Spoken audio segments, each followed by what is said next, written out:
Mais uma vez, saúdo a igreja com a gloriosa paz do Senhor Jesus. Amém? Estamos felizes por podermos estar reunidos neste lugar, poder tomar assento, meus irmãos, para mais uma vez oferecermos ao nosso Pai eterno, ao nosso Deus, o nosso culto racional, o nosso sacrifício de louvor, a nossa adoração. E hoje o segredo é permanecer firme e constante na presença de Deus.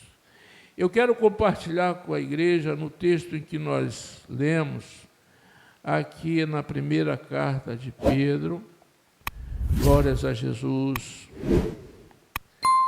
primeira de Pedro, capítulo 4, não foi, irmãos? E destacamos o versículo 7, em que Pedro faz essa afirmativa, quando ele diz,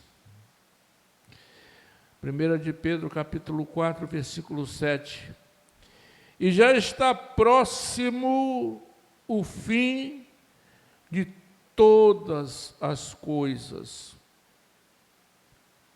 Portanto, sede sóbrios e vigiai em oração.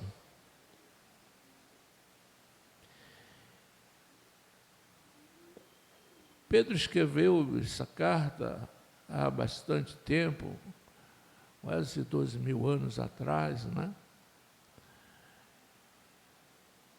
E o que nos chama a atenção e o que nos leva a despertar-nos é que já naquele momento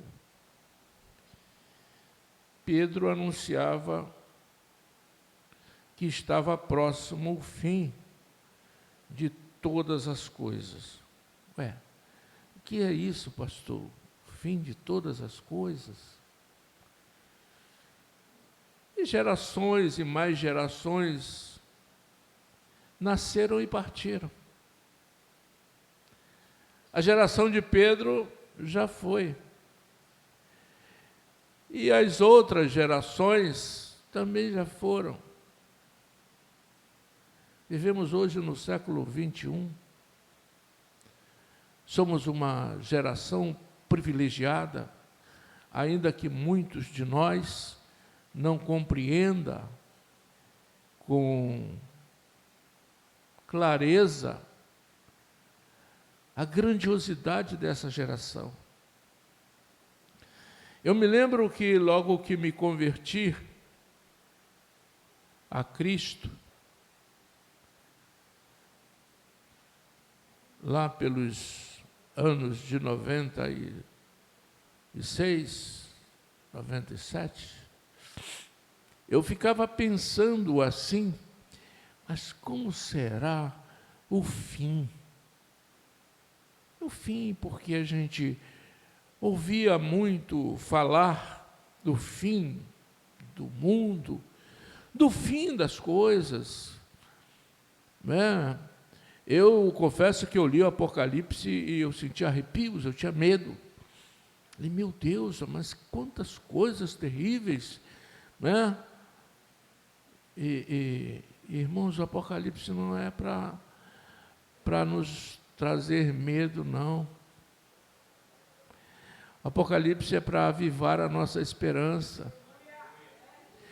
Nós que somos pré-tribulacionistas, que é isso, pastor? Nós cremos que a igreja será arrebatada antes da tribulação. Então, o livro de Apocalipse, no capítulo 4, praticamente a igreja sobe. E agora começa o juízo de Deus sobre a face da terra.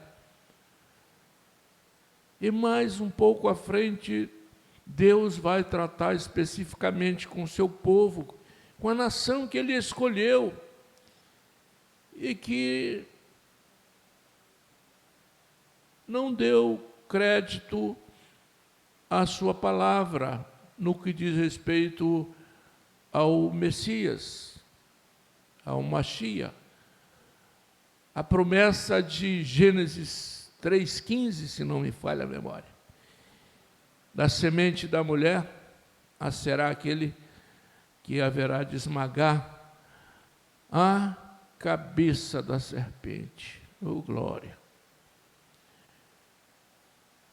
E agora, então, nós vamos observar que Deus irá trazer aquela última semana lá de Daniel, do povo de Daniel, para tratar com a nação que ele escolheu, uma nação santa, que Deus a santificará como um todo para a glória do seu nome. Mas por que o senhor está falando essas coisas, pastor? Porque já está próximo o fim de todas as coisas. E essa geração que nós vivemos é uma geração privilegiada porque ela está contemplando os sinais deste momento que se aproxima. Quando nós paramos um pouco e tentamos imaginar aquela geração que viu o menino Jesus nascer, crescer, aquele episódio quando a família de José vai a Jerusalém, né, para as festas, e depois eles vêm embora e não dão conta que o menino Jesus... Hein? Não entendi falar. Família de Jesus, isso. Que o pai era José, né? Família de José, o pai era José. Tá certo? Mas você também não está errado, não. A família era de Jesus também. Se bem que lá na frente ele vai trazer um outro conceito de família, mas vamos levar em conta que ali ele estava, né, a família de Jesus. Mas o pai era José e Maria. E quando eles percebem, já depois de um dia de viagem, se não me falha a memória, se eu estiver errado, me corrijam. E aí, cadê Jesus? Não sei, deve estar lá na frente, lá com o pessoal. Não viu Jesus? Não. Saíram procurando, cadê Jesus, Everaldo? Ninguém sabia onde estava Jesus. Meu Deus do céu, e agora, onde que esse menino ficou? O negócio é voltar para Jerusalém, para ver se ele está por lá, ué. Já imaginou o coração da mamãe voltando para Jerusalém? Hein? Coração da mamãe ia quase saindo pela boca. Eita glória! Aí chega lá, está lá Jesus, com 12 anos, no meio dos doutores, aqueles homens que eram instruídos na lei, ensinados provavelmente lá, talvez por Gamaliel, né, Veraldo? Mas eram altamente conhecedores da lei de Moisés, do Pentateuco, e está lá Jesus no meio daqueles homens, conversando com eles. Aquela geração, irmãos, que viu essas coisas, que tomou conhecimento dessas coisas, aquela geração que viu Jesus crescer e aos 30 anos começar o seu ministério, curando enfermo, fazendo sinais, prodígios e maravilha. Imagine aquela geração que estava ali junto com Jesus.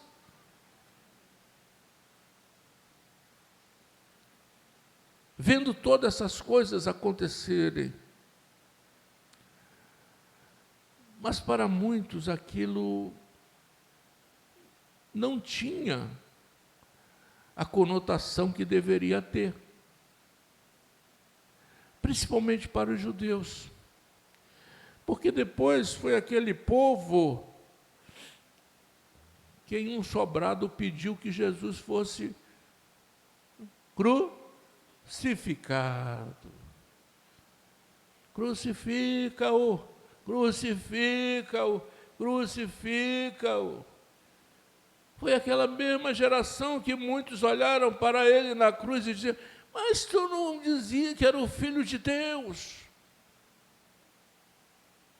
E por que tu não desces daí? Por que teu pai não te livra desse mal?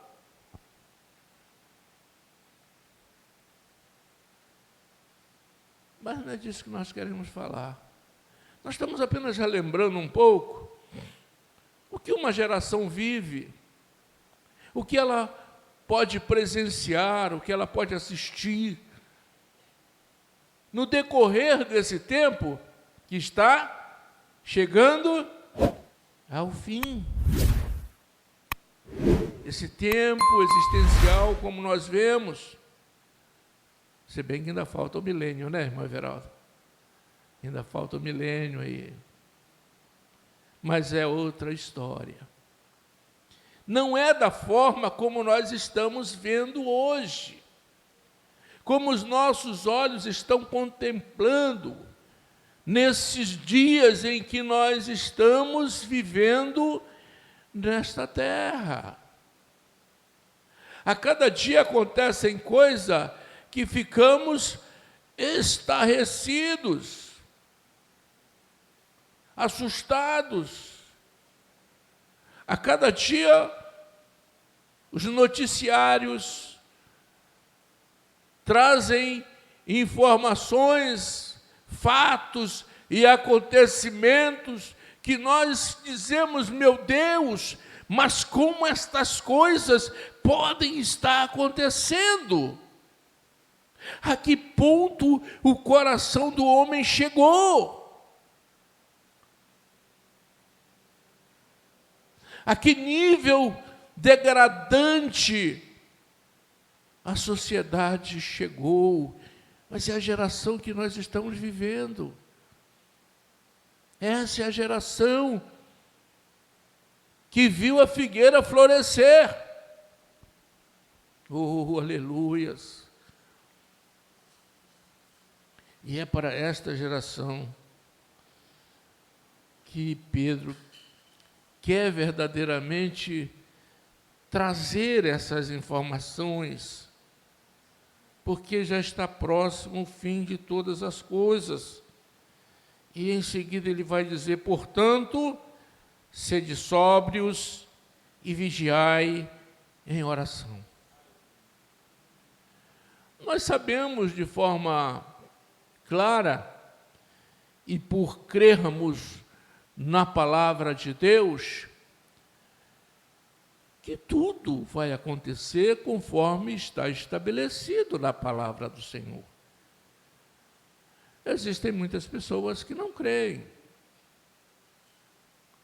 mas não é por isso que a palavra de Deus vai deixar de acontecer. Eu crendo ou não, a palavra de Deus vai se cumprir. Não importa. Deus não depende, para que a palavra dele se cumpra, se a humanidade vai crer ou não. A própria palavra do Senhor diz, passarão os céus e a terra, mas a minha palavra não há de passar. E há um despertamento para nós aqui, igreja. Porque temos visto muitos sinais, prodígios, acontecendo nos céus, na terra, e a natureza geme, e a natureza manifesta a ira de Deus.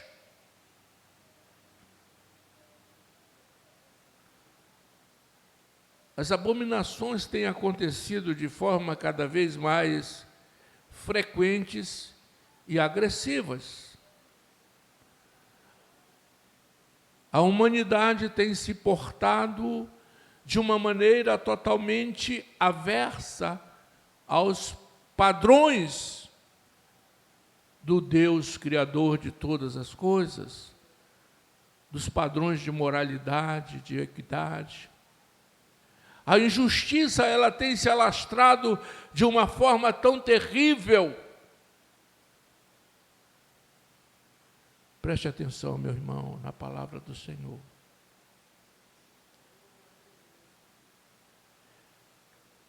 que aquelas pessoas que deveriam ter um trato com o seu semelhante de uma forma mais justa,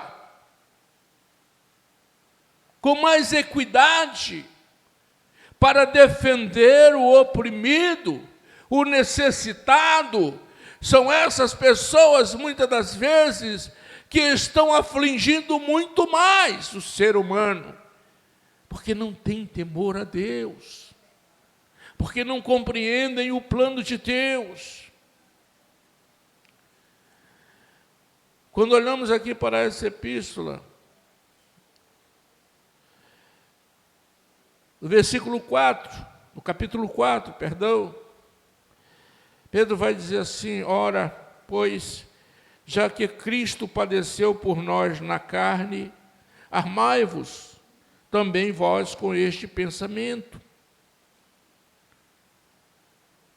que aquele que padeceu na carne já cessou do pecado. Louvado seja Deus.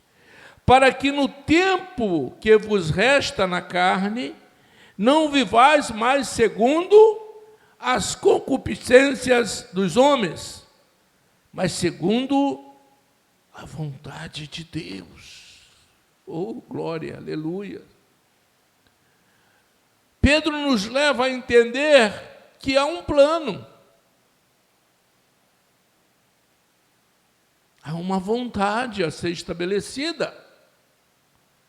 Deus tem um projeto, Deus tem um propósito, e quando nós dizemos muitas das vezes assim, Deus tem um plano na sua vida, isso não é simplesmente uma palavra aleatória, sem fundamento, é uma verdade.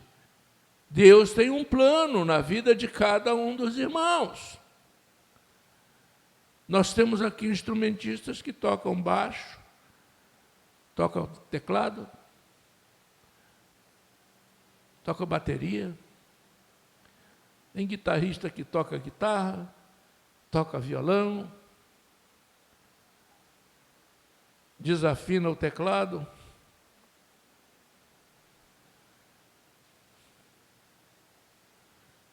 Temos levitas que louvam, glorificam, adoram o nome do Senhor. E também pregam a palavra do Senhor. Então Deus tem várias diversificações aqui que são instituídas por Deus. Aqui tem muitos 5 talentos derramados. Tem muitos 2 talentos derramados. E eu espero que não tenha nenhum de 1 talento. Mas se tiver, por acaso, e você sentiu que tem 1 talento só, não siga aquele homem que enterrou, não. Eu creio que se falarmos com Deus e dissermos: Pai, eu tenho 1 talento só, o que é que eu devo fazer com esse talento, Pai? Talvez você pense que você tem 1 talento só. Mas se você for falar com Deus, Ele vai dizer assim para você: meu servo, minha serva, eu não te dei 1 talento só, não. Eu te dei 2 talentos, dá uma olhada direitinho aí. Eita, que a mensagem virou uma miscelânea agora, né, irmão? Mas é preciso. Se você for falar um pouquinho mais com Deus, se você tiver um pouquinho mais de empenho e falar com Deus: Pai, eu estou com talento só, o que é que eu faço? Talvez Ele vai dizer assim: meu filho, minha filha, olha direitinho, você está equivocado ou equivocada, eu te dei 5 talentos, vê aí direitinho. Oh, glória a Deus.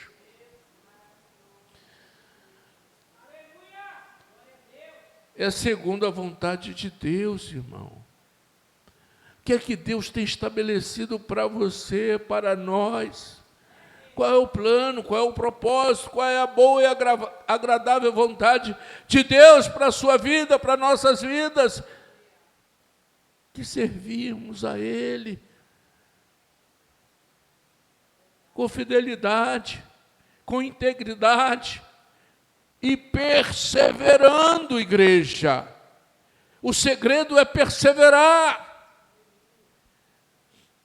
Existem pessoas que elas acham que na presença de Deus são temporadas, né? Igual tem a temporada de férias, aí as crianças saem de férias, quem pode viaja, vai para um lugar bonito, levar as crianças para passear, né? Quem pode, aqui no Rio de Janeiro, vai para a região dos lagos, passear, é verão, está de férias, é uma temporada, se afasta dos seus afazeres e vai tirar um período de descanso. Não, irmãos, na presença de Deus não é assim. Nós fomos chamados para perseverarmos na presença do Senhor. Tem crente que é crente de temporada, ele passa uma temporada, daqui a pouco, cadê o irmão, cadê a irmã? Ih, meu Deus, está lá no mundo, meio dos carrapichos, está lá comendo bolota lá, né? Ô, Senhor, tem misericórdia. Irmãos, é a perseverança. Lembra no início que eu falei de pessoas que elas desistem das coisas, que começam a fazer, para. Começa outro projeto, para. Ela nunca termina nada. Porque ela desiste no meio do caminho, na hora que surge a primeira dificuldade, ela diz, não, isso aí não é para mim não, deixa para lá. A nossa vida cristã é uma vida que deve ser permanentemente na presença de Deus. Nos momentos difíceis, pode ter certeza que Deus está te conduzindo.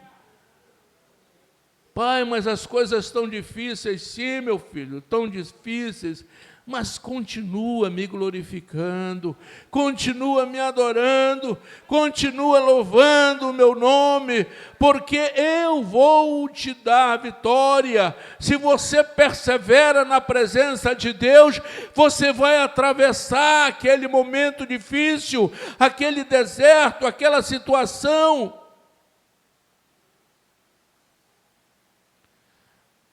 Porque você está caminhando para esse momento final e já está próximo o fim de todas as coisas. Portanto, sede sóbrios e vigiai em oração. O apóstolo Pedro, ele vem também fazendo uma recomendação aqui, versículo 3 e 4, quando ele diz: porque é bastante que no tempo passado, na vida, fizéssemos a vontade dos gentios, andando em dissoluções e concupiscências, borrachices, glutonarias, bebedices e abomináveis idolatrias. E acham estranho não correrdes com eles no mesmo desenfreamento de dissolução, blasfemando de vós, os quais hão de dar conta ao que está preparado para julgar os vivos e os mortos.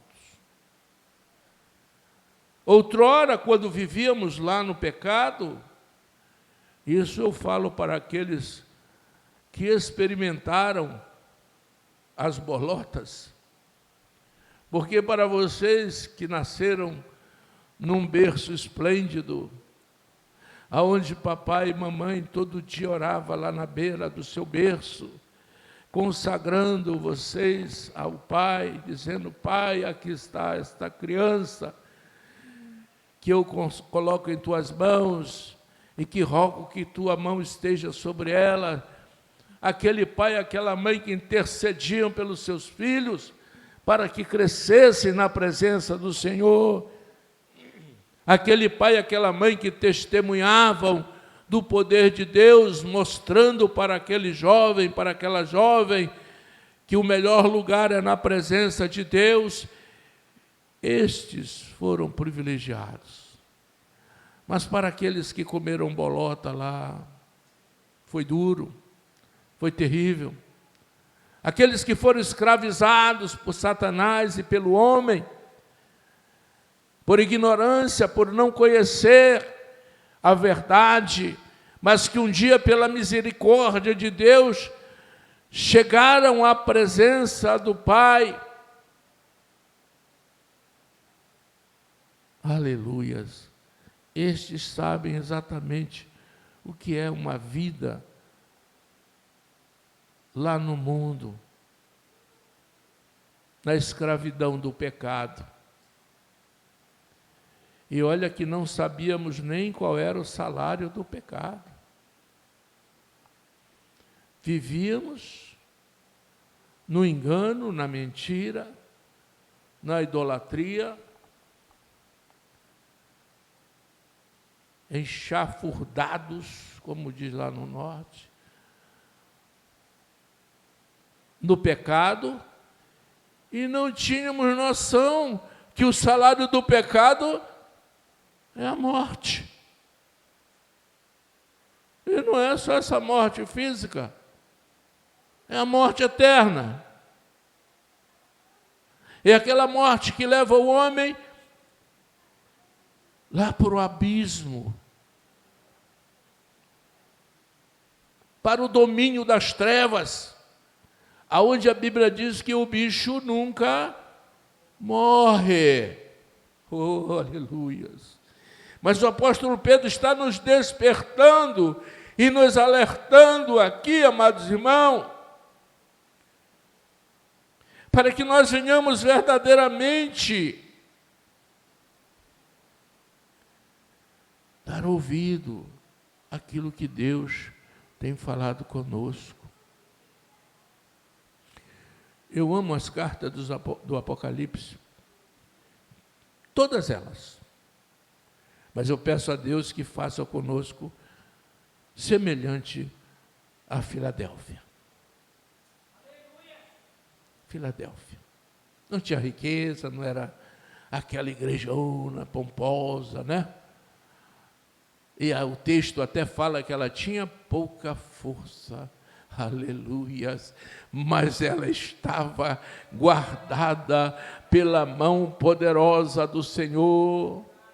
Mesmo tendo pouca força, guardaste a palavra da paciência, perseveraram na presença do Senhor e entraram pela porta que lhe foi aberta, que é Jesus Cristo, e ali permaneceram e não negaram a fé. Essa igreja, amados irmãos, é que eu rogo a Deus todos os dias, que venhamos nos tornar semelhantes a essa igreja. Louvado seja o nome do Senhor. Confiantes no poder de Deus, na vontade soberana do Senhor, que estejamos verdadeiramente, aleluias, sóbrios, equilíbrio. Extremos são problemas. Os extremistas, eles vivem em grande risco. Mas quando estamos firmados em Cristo Jesus, nós estamos dentro daquilo que nós chamamos estágio de esperança profunda. Oh, aleluia! O que é isso, pastor? O senhor está inventando coisa aí, né? Parece que sim. Mas a sua esperança em Cristo Jesus não é outra. É somente que um dia Ele virá para você. E não importa se partirmos daqui para a eternidade, ou se chegarmos ao dia do arrebatamento, porque estamos dentro dessa esperança que somente Jesus pode nos proporcionar. Somente Jesus pode nos proporcionar. Eu acho interessante, veja que Paulo, ele traz até um certo paralelismo quando ele diz, né? E já está próximo o fim de todas as coisas. Portanto, sede sóbrios e vigiai em oração. Traz esse ensinamento para nós. E Paulo vai falar lá em sua carta aos Tessalonicenses, a sua segunda carta, se não me falha a memória, vai, e nós, os que estivermos vivos. Paulo já partiu para a eternidade faz tempo, mas nem por isso ele será esquecido. Hoje nós podemos dizer, nós, os que estivermos vivos, no dia do arrebatamento, não iremos preceder aqueles que dormiram no Senhor. Eles irão ressuscitar primeiro já em um corpo glorificado, mas nós, os que estivermos vivos, teremos esses corpos transformados em um corpo incorruptível, e isso a Bíblia diz que é num piscar de olhos. Pisca aí, irmão João. Não vi. Oh, glória, não deu para ver. Já foi, a igreja já subiu. Quando eu pensei em ver a igreja subindo, ela já estava lá com o Senhor. Irmãos, é termos verdadeiramente essa visão de que precisamos estar vivendo dentro desse plano que o Senhor tem para cada um de nós. Vivamos na presença de Deus, com entendimento, com sabedoria. O apóstolo Pedro vai trazer vários ensinamentos aqui, mas eu queria me limitar a esse aspecto da mensagem, em que ele nos traz essa compreensão. Vigiai em oração. Permaneçam firme na presença do Senhor, olhando para Jesus, confiando em Jesus. Está difícil, pastor? Está difícil. As coisas estão fáceis? Não, não estão fáceis. Muitas pessoas podem até dizer que vai melhorar, mas eu posso afirmar que não.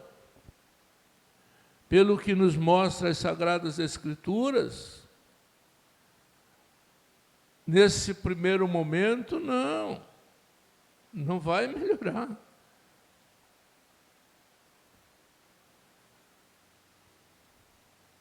Tudo está sendo preparado, tudo está sendo conduzido, tudo está sendo orquestrado, tudo está sendo bem alinhado para que haja um governo sobre a face da terra.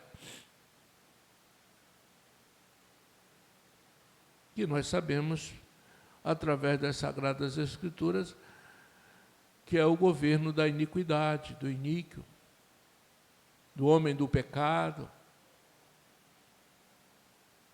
daquele que nós chamamos de anticristo. Mas esse governo não diz respeito à igreja de Cristo Jesus. A igreja que foi comprada, lavada, remida pelo sangue de Jesus, não foi estabelecida para esse dia. A promessa lá da carta à Filadélfia nos garante isso. Apocalipse capítulo 3, versículo 10.